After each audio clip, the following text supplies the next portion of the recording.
Selamat datang ke rancangan Bicara Fatwa Johor dibawakan khas kepada anda oleh Iqbal Salam and Associates. Saya pengacara anda pada hari ini, Muhammad Farhad Hazim bin Abdul Hamid. Jadi, para pendengar dan penonton sekalian, jangan lupa untuk ikuti kami di semua platform sosial media kami di Facebook, Instagram, TikTok dan juga YouTube Radio An-Nur Majlis Agama Islam Negeri Johor untuk info-info terkini tentang Bicara Fatwa Johor. Anda boleh lihatlah di sana ada banyak video yang kita dah buat dan juga episod-episod yang anda boleh tonton semula pada minggu-minggu yang lepas. Jadi, bagi yang baru di sini ataupun baru mendengari tentang rancangan Bicara Fatwa Johor, apakah rancangan Bicara Fatwa Johor ini? Jadi, rancangan Bicara Fatwa Johor adalah rancangan di mana kita akan bincangkan tentang fatwa yang telah diwartakan dan juga memberikan pendedahan umum ataupun exposure kepada orang awam dengan kefahaman yang lebih jelas. Jadi, bersama dengan saya pada hari ini, tetamu istimewa kita, Sahibul Fadilah Tuan Haji Bahri bin Jalal, Ketua Penolong Bahagian Fatwa,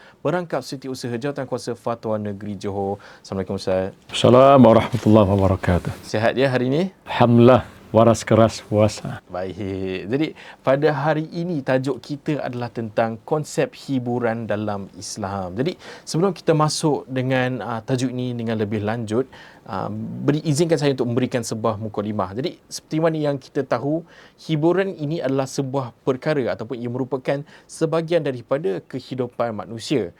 Manusia ni yang memerlukan rehat dan ketenangan selepas penat menjalani rutin harian, contohnya seperti bekerja, dan hiburan ni dia hadir dalam pelbagai bentuk, contohnya seperti lagu ataupun permainan ataupun tontonan ataupun media sosial dan sebagainya. Jadi tujuan utama hiburan ini adalah untuk menyegarkan kita punya minda ataupun meredakan tekanan serta membawa kegembiraan kepada individu dan masyarakat dalam dunia moden pada hari ini. Jadi, hiburan pada dunia sekarang ini makin mudah diakses dan menjadi sebahagian daripada gaya hidup masyarakat kita tanpa mengira usia. Namun, tak semua hiburan boleh membawa kebaikan. Sebahagian daripadanya boleh melalaikan dan merosakkan akhlak serta menjauhkan seseorang daripada tanggungjawab dan ajaran kita sebagai Islam. Jadi, bagi menangani tentang konsep hiburan ini ataupun persoalan tentang hiburan ini, soalan saya kepada tetamu istimewa kita, Sahibul Fadilah Tuan Haji Bahri bin Jalal adalah, boleh tak jelaskan tentang apakah konsep berhibur dalam Islam? Bolehlah beri penjelasan secara general yang semua orang boleh faham. Dipersilakan. Bismillahirrahmanirrahim. Assalamualaikum warahmatullahi wabarakatuh. Sidang pendengar dan juga rakan-rakan di konti yang bahagia ini. Alhamdulillah, kesyukuran kita rafa'kan Allah SWT pagi yang mulia ini dapat menyambung lagi rancangan Bicara Fatwa dah siri yang ke-15 dah ni ya. Jadi bersama Radio An-Nur Majlis Agama Islam, kita rasa amat bertuah lah pada hari ini kita diberikan satu soalan hukum berhibur di dalam Islam. Jadi dalam Al-Quran dalam surah Luqman ayat ke-6, Allah Ta'ala ada berfirman, "Wa minan nasi may yashtari lawal hadisi liyudilla an sabilillah bighairi ilmin wa yattakhizaha huzwa. Ulaika lahum azabun muhin." Ini dasar kita, asas kita dalam dalil Al-Quran, firman Allah, iaitu yang maksudnya, dan ada di antara manusia orang yang memilih serta membelanjakan hartanya kepada cerita-cerita dan perkara-perkara hiburan yang melalaikan, yang berakibat menyesatkan dirinya dan orang ramai dari agama Allah dengan tidak berdasarkan sebarang pengetahuan. Dan ada pula orang yang menjadikan agama Allah itu sebagai ejek-ejekan. Merekalah orang yang akan beroleh azab yang menghinakan. Surah Luqman ayat ke-6. Jadi melalui ayat ini kita faham di situ ada perkataan lahwal hadis. Jadi Ibnu Abbas dan Ibnu Mas'ud, mereka berdua ini mentafsirkan lahwal hadis, kalimah lahwal hadis itu merujuk kepada muzik. Manakala mujtahid berpandangan ia merujuk kepada al-lahwu dan at-tabl, iaitu tabla, Imam Al-Hasan Al-Basri pula menyatakan ayat ini diturunkan berkenaan muzik dan al-mazabir, iaitu alat muzik yang ditiup seperti seruling, serunai dan sebagainya. Ya, ini lihat dalam Jalul Bayan dan tafsir Al-Quran Al-Azim. Jadi Syekh Abu Bakar Al-Jazair berkata, kalimah lawal hadis ini apa sahaja ucapan yang melalaikan seseorang itu dari kebaikan dan perkara makruf, iaitulah muzik. Jadi pada asasnya para ulama dahulu, salafus soleh dan kontemporari bersepakat tentang pengharaman setiap lagu maupun muzik yang mengandungi unsur-unsur yang jelas haram, seperti menggalakkan zina. Suaranya tu kalau perempuan ataupun lelaki,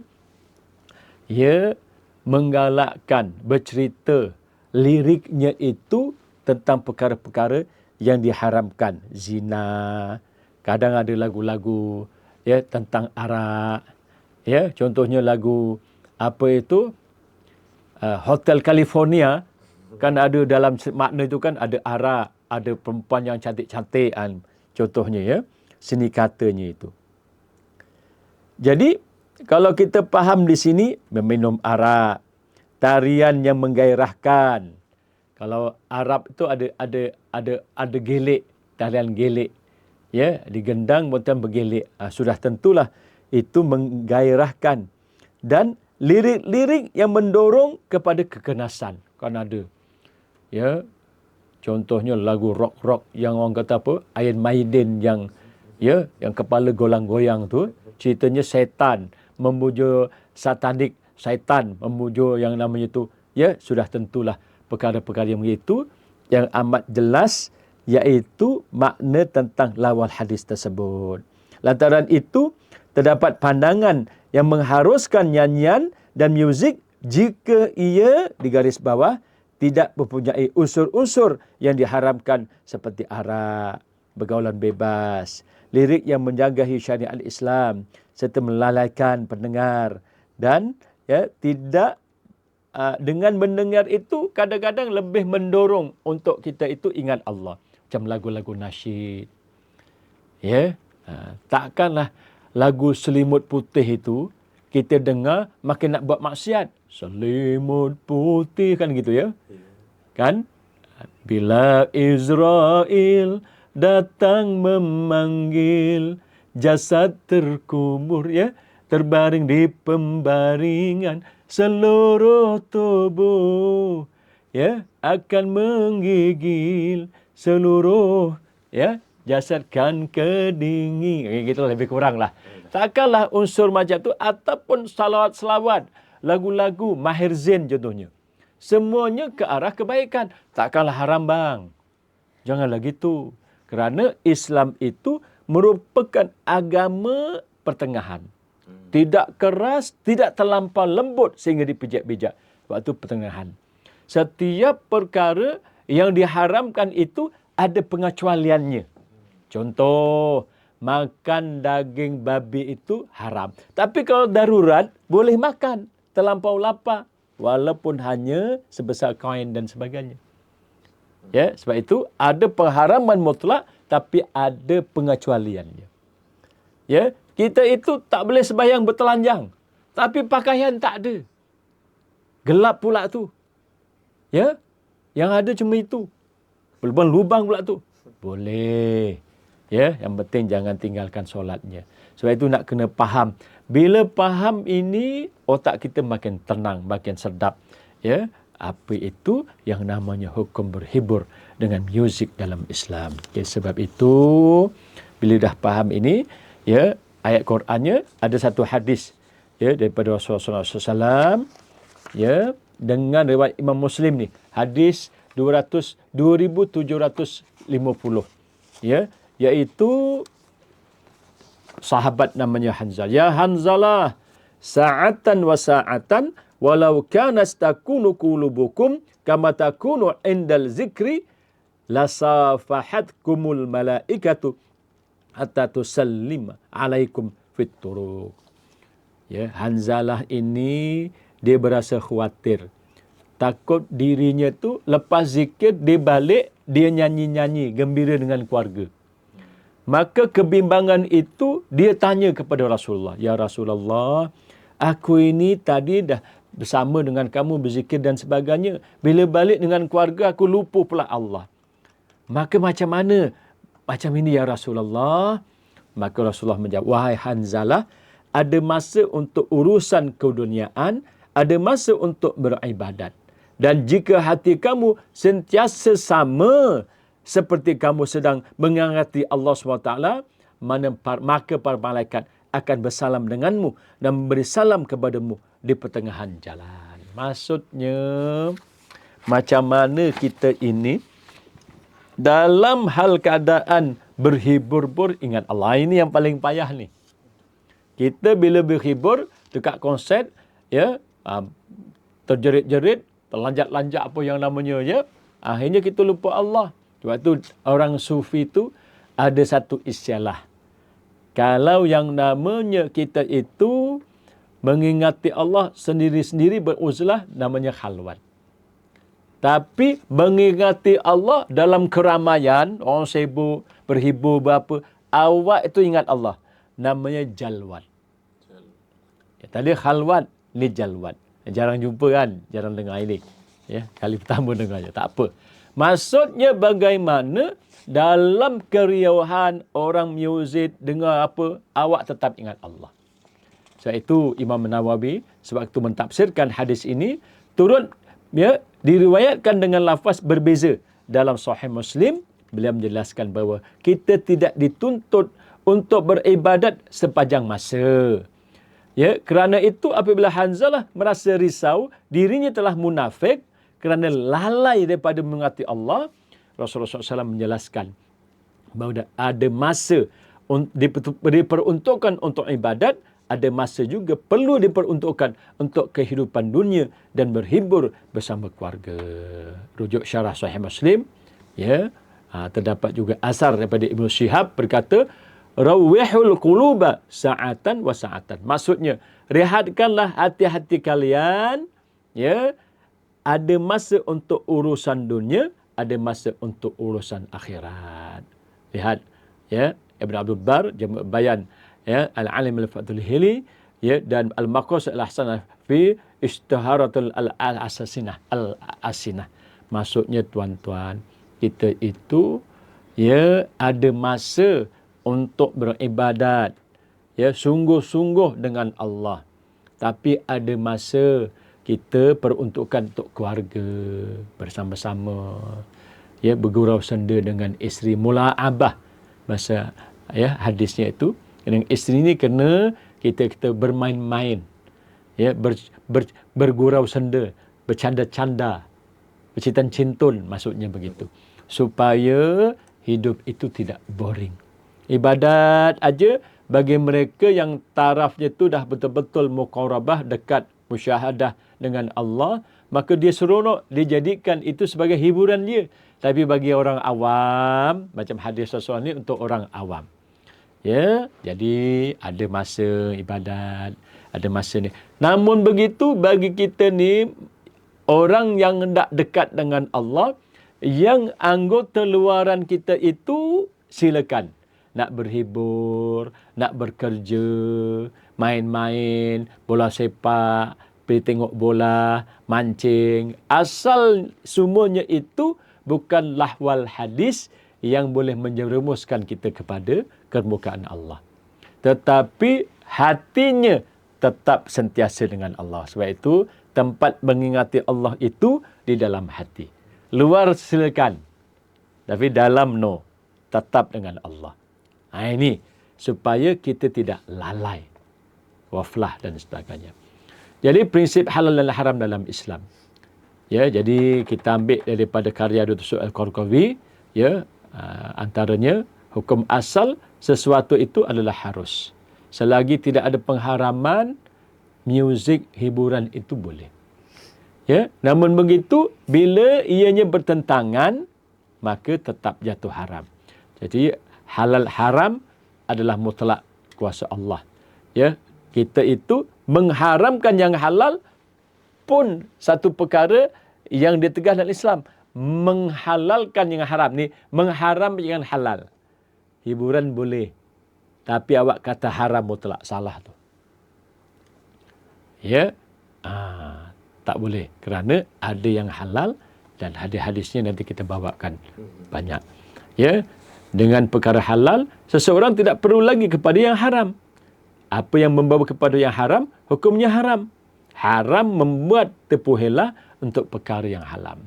Contohnya, ya, ada konsep perempuan joget apa itulah dia. Awak kata ni boleh. Ya, bukan macam itu. Haram tetap haram, halal tetap halal. Ya, jadi niat yang baik tidak boleh menghalalkan yang haram. Ya, namanya tu al-wasilatu la tubaru wasilah. La tubaru wasilah. Ya, an-niyatu maksudnya niat sesuatu yang haram itu tidak menjadi asbab untuk jadi halal. Wasilahnya baik tapi caranya haram, tak boleh. Ya, awak nak bertemu seorang perempuan, nak berkenalan, nak berjumpa, datingnya itu gelap-gelap. Ya, jumpa perempuan tu ada keluarganya baik, tapi jumpanya itu berdua, gelap-gelap. Itu jadi haram. Padahal, ya, kalau kena caranya, ya, datang merisik, meminang, boleh tengok perempuan. Ya, dan sebagainya. Okey. Jadi memelihara diri daripada yang subah, iaitu yang samar-samar itu, amatlah dituntut, al-hal bahinun, wal haram bayunun, wa bainahuma muntasyidiyah. Halal jelas, haram jelas, antara keduanya syubhat. Jadi, ya, selepas kita faham tentang perkara ini, maka kita boleh bawa kepada maksud muzik dan nyanyian di dalam Islam. Ya. Jadi al-ma'azif dalam Islam itu, ya, dia punya katanya itu daripada ma'zafah, yang maksudnya alat muzik. Ia turut dikenali sebagai al-malahi, yang memberi maksud iaitu perkara yang melalaikan. Jadi kalau kita faham tentang ini, maka tuan-tuan, kata Ibn Qayyim menyatakan al-ma'azif adalah seluruh alat muzik atau permainan dan tidak diperselisihkan oleh ahli bahasa. Jadi Ibn Khaldun memberitahu, Tarikh Ibn Khaldun, ya, al-ghina pula jenis komposisi suara dengan kaedah menyusun suara mengikut nada yang tersusun. Al-Kohostani mentarifkan pula kalimah al-ghina, pengulangan suara beserta melodi dan intonasi dalam bersyair dan kombinasi tepukan tangan, ya, dimasukkan ke situ. Jadi Az-Zahabi pun berkata, mencakupi seluruh alat muzik ataupun permainan yang digunakan bagi tujuan mengaringi sebuah lagu atau syair. Jadi sebab itu banyak yang namanya jenis-jenis alat. Kalau tabur tu, tunbur, alat muzik bertali seperti gambus. Tabi itu drum, mizmar seluling, autar gitar, al-aud sejenis alat muzik bertali juga seperti gambus. Jadi aduf gendang. Jadi alat-alat ini ada yang dibolehkan dalam Islam dan ada yang tidak bolehkan. Para ulama sufi banyak menggunakan muzik supaya orang tertarik dan akhirnya, ya, Islam itu satu agama yang dia itu kesederhanaan. Contohnya tengok, ya, diberitahu kita bahawa yang namanya itu Sunan Kalijaga menggunakan yang namanya itu kuda kepang, wayang kulit, menggunakan wayang kulit supaya orang tertarik, orang Hindu tertarik ke dalam Islam. Ya, kenapa wayang kulit itu dia seperti patung tetapi dia itu nipis? Kerana, ya, kalau patung itu gemuk macam awan contohnya besar, itu macam orang. Jadi menyerupai maksud nanti minta roh. Sebab itu dipenyetkan supaya tipis. Ibaratnya yang namanya apa itu tadi tu, wayang kulit itu tidak ada roh. Dan sebagainya. Itu ulama Indonesia saya baca macam itu pandangan mereka. Ya, jadi dia terus kepada dalil-dalil keharusan muzik dan nyanyian. Aisyah radhiyallahu anhu dalam hadis Bukhari 5162, hadis yang 5162, mempersiapkan seorang wanita untuk dinikahi seorang lelaki. Maka Rasulullah SAW pun bersabda, "Ya Aisyah, tidakkah ada sembarang hiburan dalam majlis perkahwinan ini? Sesungguhnya kaum Ansar amat menyukai hiburan." Ini dalil-dalil hiburan itu dibolehkan. Sayyidina Aisyah sendiri buat, ya, Rasulullah bertanya kepada Sayyidina Aisyah. Maksudnya hiburan itu boleh, tapi mesti ikut syarat-syarat dalam Islam. Ya, selain itu hadis hadis Anas bin Malik, hadis Sunan Ibnu Majah, ya, hadis ke 1859. Sesungguhnya Nabi Muhammad SAW berjalan di sekitar Madinah Al-Munawwarah dan baginda SAW melihat beberapa orang gadis memukul gendang sambil menyanyi. Kami gadis dari Bani Najjar, ya, betapa bertuahnya memiliki jiran seperti Muhammad SAW pun bersabda, Allah SWT mengetahui betapa aku sangat mencintai kalian. Ya, maksudnya nasyid, tak kira lelaki dan perempuan. Kalau dijaga ikhtilatnya, dijaga alat muziknya, dijaga seni katanya, taklah kat depan tu berjoget itu, ya, dalam keadaan terkawal ikut syarat, menutup aurat, insya-Allah dibolehkan di dalam Islam. Ya. Hadis terakhir, banyak hadisnya ni, ya. Hadis Allahumma salli ala Muhammad, Sahih Bukhari, hadis ke 4001. Nabi SAW telah datang kepadaku pada hari perkahwinanku. Ya. Dan baginda duduk di atas katil yang kamu, iaitu perawinya namanya Khalid bin Zakwan, sedang duduk sekarang, ya, bersekumpulan remaja perempuan bermain gendang dan menyanyikan lagu kesedihan sempena kematian ayahku yang terbunuh sewaktu perang Badar. Kemudian salah seorang perempuan tersebut berkata, ada seorang Nabi dalam kalangan kami yang mengetahui apa yang akan berlaku esok. Maka Rasulullah SAW bersabda kepadanya, jangan kamu kata begitu, tapi teruskanlah apa yang kamu katakan sebelumnya. Yang kamu buat hari itu, nasyid-nasyid, kesedihan dan sebagainya, silakan. Baik itu tuan-tuan, ya.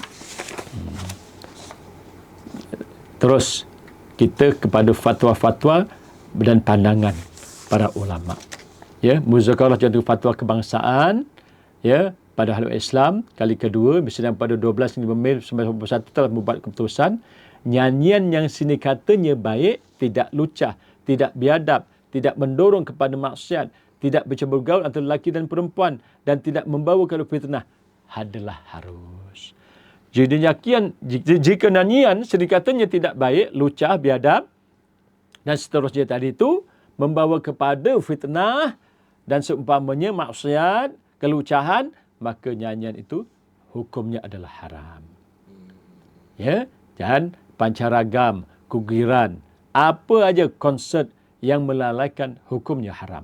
Jadi mendengar nyanyian, pancaragam adalah harus dengan syarat seni katanya baik, tidak lucah, tidak biadab, tidak bercampur ikhtilat lelaki dan perempuan dan keadaan yang tidak menimbulkan fitnah.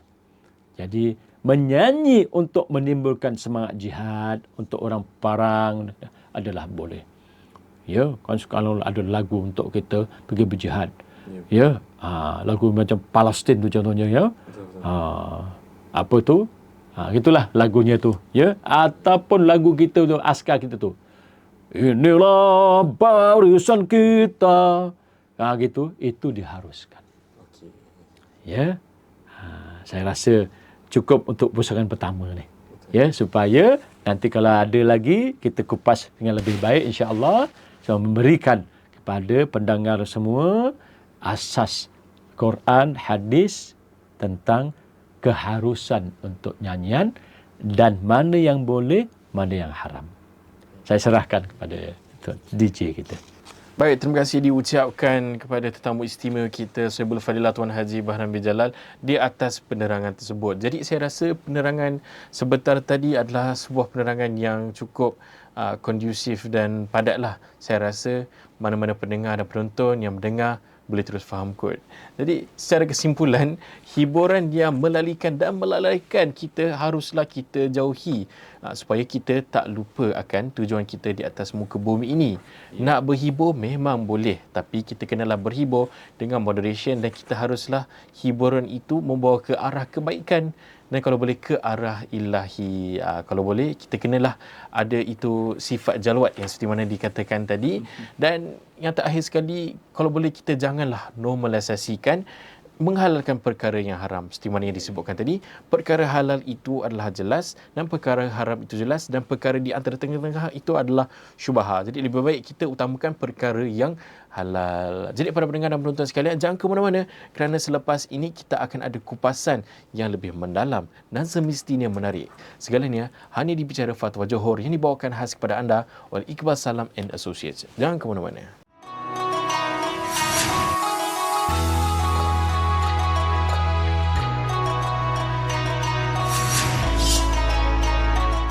Kembali semula dalam rancangan Bicara Fatwa Johor dibawakan khas kepada anda oleh Iqbal Salam and Associates. Jadi tema kita, tajuk perbincangan besar kita pada hari ini adalah tentang konsep hiburan. Jadi sebentar tadi kita dah cover tentang muzik dalam hiburan dan sekarang ini soalan saya kepada tetamu istimewa kita pada hari ini, Sohibul Fadilah Tuan Haji Bahrin bin Jalal, adalah tentang apakah hukum hiburan seperti pertandingan ataupun peraduan cabutan bertuah.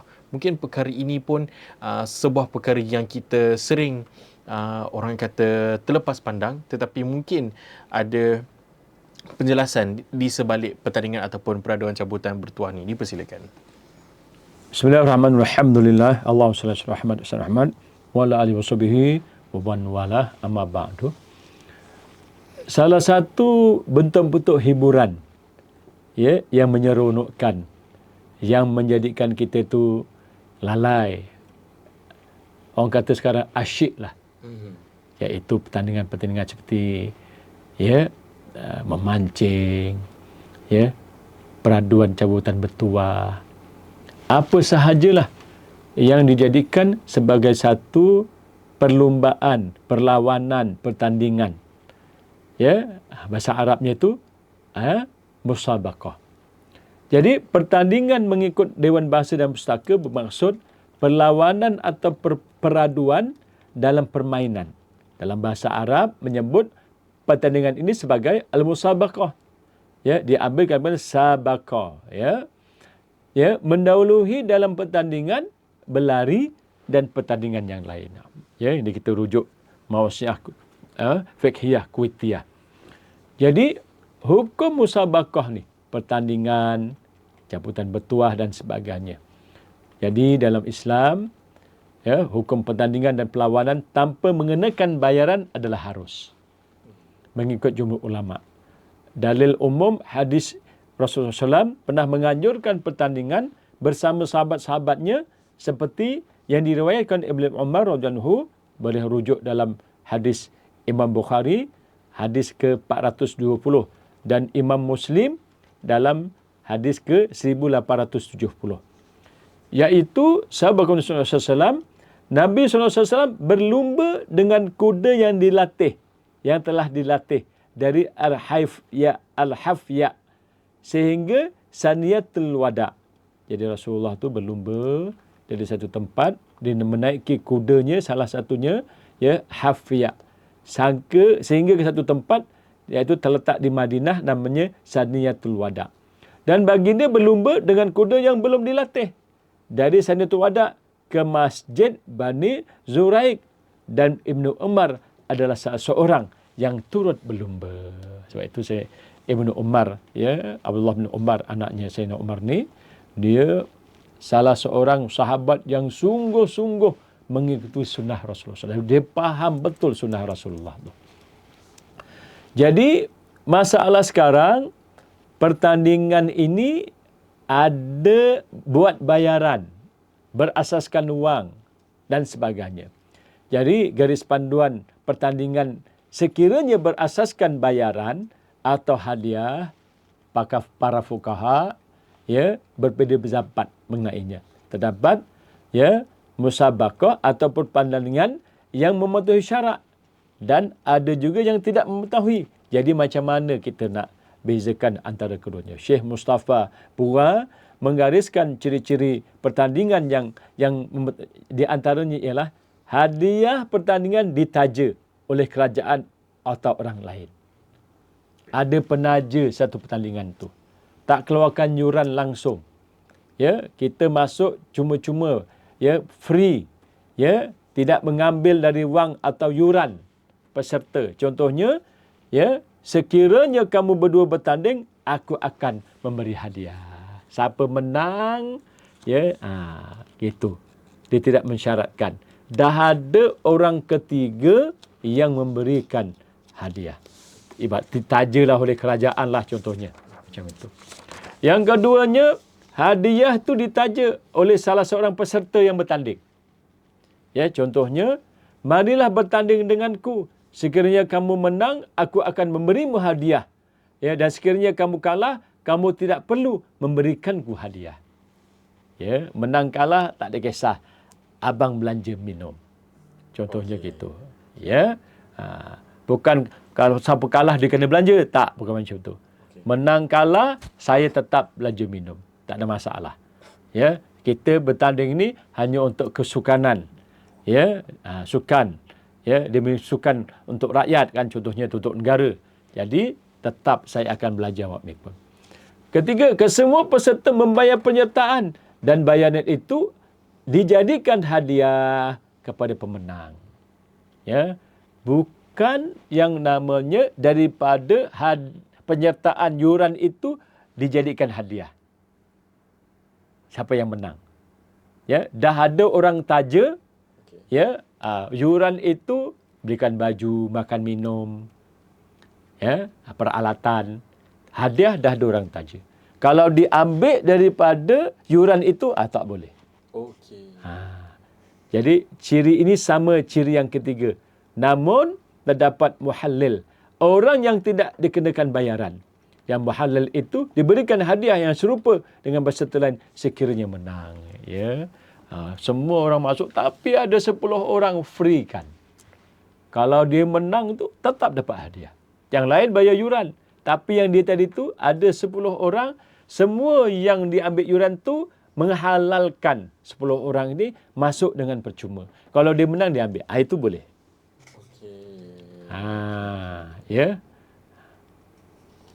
Jadi gambaran di atas menunjukkan situasi berbeza dan ciri yang ketiga terkandung di dalamnya unsur-unsur yang diharamkan itu perjudian. Kalau ada perjudian dan ya, na'udzubillah tak boleh.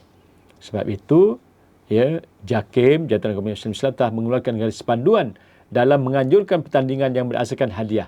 Di antaranya ketiranya mestilah mengelakkan berlakunya eksploitasi, kesamaran, pertaruhan, nasib dan pembaziran. Okey, faham. Ustaz, minta maaf untuk mencelah. Kiranya dalam bahasa yang mudah, kalau mereka di antara 10 orang tu bertanding dan mereka masuk dengan duit mereka sendiri, tetapi duit itu digunakan contohnya seperti mana tadi, hadiah dah ditaja. Mereka hanya bayar yuran tu hanyalah untuk contoh macam dalam pertandingan berlari, hanyalah untuk medal dan untuk baju dibolehkan. Tetapi dalam pertandingan, contoh kalau mereka buat sebuah pertandingan pelarian dan di antara 10 orang tu mereka masukkan dengan duit mereka, tetapi bukan sebagai yuran untuk pendaftaran tetapi sebagai prize pool, dan pemenang dia akan ambil segala duit daripada prize pool tu, itu kira salah kan? Salah, tak boleh. Ya, sebab itu setelah dilihat dan dibahaskan dengan teliti Jabatan Fatwa Kebangsaan Negeri Johor, ya, pada 30 bulan 7 2002, ya, harus dan tidak menyalahi hukum syarak untuk mengadakan cabutan bertuah. Ini cabutan bertuah pula, ya. Sekiranya mematuhi syarat-syarat. Yang pertamanya, tidak mengandungi unsur judi. Cabutan bertuah tapi main guling-guling nasib, itu na'udzubillah. 2, hadiah dia berikan atas dasar rela hati dan redha. Ya, jadi penganjur itu sendiri dan penganjur yang bukan dipungut daripada mereka yang turut serta dalam cabutan bertuah tersebut. Mesti redha, mesti halalkan. Ya, tadi kita dah bahaskan, mesti kalau ambil itu bukan duit itu dibuat hadiah. Ya, tiada unsur yang boleh membawa mudarat dan penganiayaan kepada peserta disebabkan hadiah tersebut.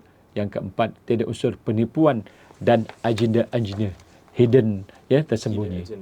Agenda.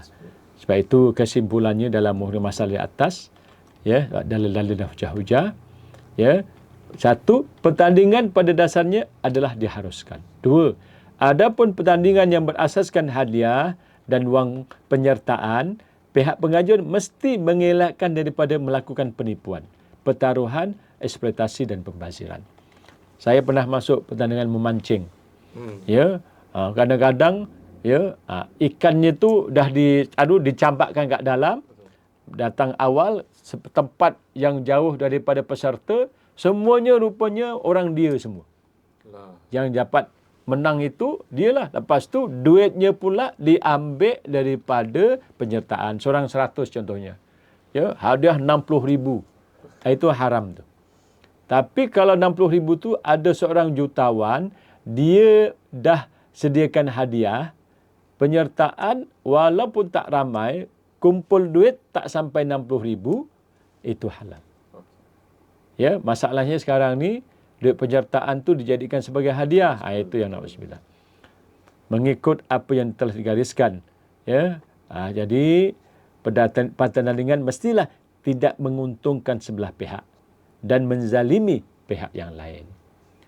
Akhir, wang penyertaan tidak dijadikan hadiah bagi sesuatu pertandingan, melainkan mengikut panduan yang ditetapkan syarak. Ingat tu, ya, wang penyertaannya itu, yuran penyertaan bukan jadi hadiah. Makan, minum, baju boleh. Hadiah dah ada orang bagi, sediakan. Macam itu. Ya, oleh itu dalam perkara ini penganjur seharusnya berhati-hati dalam menganjurkan suatu pertandingan, dalam menggunakan wang penyertaan serta mendapat khidmat nasihat dari pihak yang berautoriti. Ya, khususnya kalau perjaduan dan sebagainya itu bukan hanya PDRM dan sebagainya, tapi pihak-pihak yang berwajib agama ni. Jabatan agama, wajib agama. Manakala peserta juga mesti meneliti terma dan syarat sesuatu pertandingan. Ini bertujuan untuk mengelak daripada melakukan sesuatu yang bertentangan dengan syarak. Contohnya jadi judi, perjudian. Jadi yang namanya tadi itu menguntungkan sebelah pihak. Penganjur aja lah untung macam tu. Yurannya itu contohnya yang masuk, ya, 10,000 orang. Seorang 100. 10,000 kali 100 dah berapa dah? Betul. 100,000 100,000. Dia hadiah gitu gini baru habis, contohnya 50,000. 50,000 masuk poket dia. Kan banyak berlaku macam itu. Ya, sebab itu ambil perhatian sungguh-sungguh supaya yang namanya, ya, tajuk kita hukum hiburan. Ya, jadi apa sahaja hiburan asal hukumnya harus. Silakan nak tak buat yang namanya tu pertandingan memancing. Nak dulu saya pernah tengok Afila ada namanya tu apa? Namanya tu kudo longkang. Ya, pun boleh. Ya, tapi dengan syarat, ikut syarat lah. Siapa menang, saya yang kasih hadiah. Awak lawan, saya nak hiburan. Tandinglah. Ataupun lawan sesuatu, contohnya apa? Ya, ini kuda. Arab pun sekarang ada unta, lumba unta. Wah. Ya, tapi dah ada penajanya, hadiah dan sebagainya. Silakan. Ya, lumba kura-kura contohnya, ya, arnab lawan dengan arnab, dah terpulanglah. Ya, mudah-mudahan semuanya masih dalam pengawalan syarak dan merujuk kepada panduan fatwa dan juga garis panduan yang telah, ya, disenaraikan oleh Jabatan Agama Islam, ya, JAKIM dan sebagainya. Jadi saya serahkan balik kepada Tuan Pengacara Majlis. Alhamdulillah, terima kasih Ustaz Baharudin atas penjelasan tersebut. Saya rasa episod kali ini tajuk dia adalah sebuah tajuk yang sangat inklusif. Sebab apa? Sebab kita semua sebagai manusia mungkin boleh relate dengan perkara tersebut. Ialah sebab perkara ini yang berlaku kepada semua orang.